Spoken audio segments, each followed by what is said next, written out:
Hi, I'm Angela Rose, and today I'm going to teach you about the most useful tool that there is, the power drill.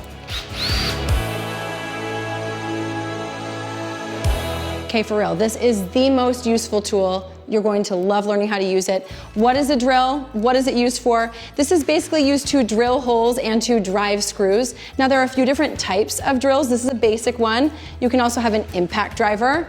This is also a hammer drill. Ugh. You can get them battery operated, corded, but basically your basic driver is going to drill holes into wood, metal, whatever kind of application you're looking at. To drive screws, it can also be used to attach bits, and you can use it for mixing. You can also, according to the bit that you're using, you can also drill holes. One time, I drilled 1,000,000 holes in a board and made a giant light-bright wall. True story.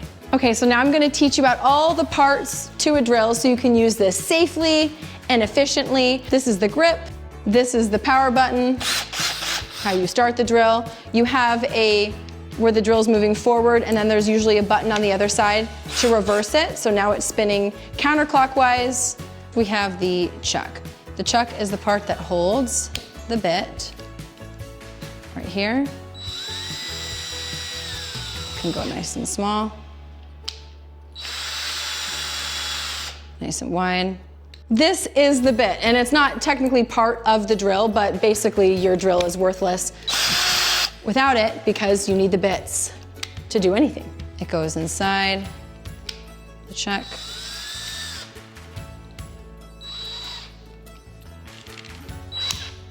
So here you've got different bits for drilling holes.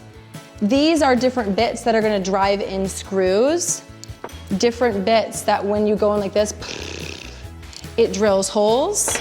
This is also another way to drill holes. Down on mine, since mine's battery operated, I have the battery compartment right here where I can take on and off the battery. Fun fact that I only learned a year ago, sometimes your batteries tell you how much charge they have in them. Oh, I know. The motor is back here, and then the clutch settings are right here. This controls the torque, and the torque basically is the twisting power. So if you don't want to strip your screws, you might want to do it on lower twisting power just so it's not too strong and spins too fast and then it strips that screw.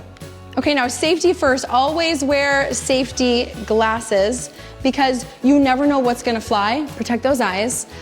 Always tie your hair back just so that nothing gets caught in a rotating drill. We don't want that. And you're ready to go, like a boss. Also, you want to be aware of the depth that you're going in. If you're using a bit like this, sometimes you only want to go in like 1 inch. And so sometimes I'll put like blue painter's tape around the edge of it, just so as I'm going in, I know exactly where to stop it so it doesn't go in too deep. Okay, so now I'm going to show you how to use this thing. I'm going to drill a hole, then drive a screw. So this is how I'm going to drill my hole.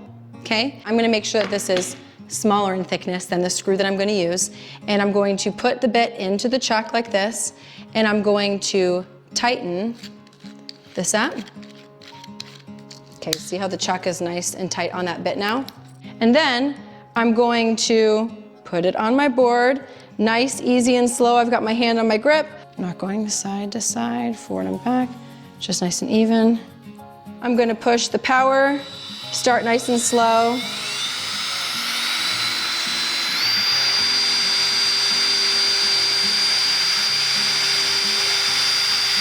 Okay. Now I have a little tiny hole. That's gonna be a guide for my screw and just kind of give it somewhere to go and help the board not split. So now I'm gonna take out this bit. Now I'm going to put in a bit that matches the screw that I'm using, okay? It could be like Phillips head, flathead. I actually like star heads. They tend to not strip as much. And so I'm gonna put that in here. Okay, it's nice and tight.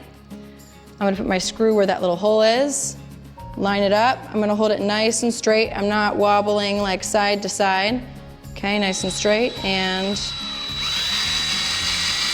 drive that screw down. Beautiful. That's so satisfying every single time. So now I have a screw and a board, which I can do a lot with. That's very helpful. And when you're done, remove the battery, store it in a nice, dry, safe place, and then you can put it back on when you're ready to get back to business. And that's it. Now you know how to use a power drill. Make sure you hit like, make sure you subscribe. I'm going to link some other tutorials and projects down below in the description, so make sure to go check it out.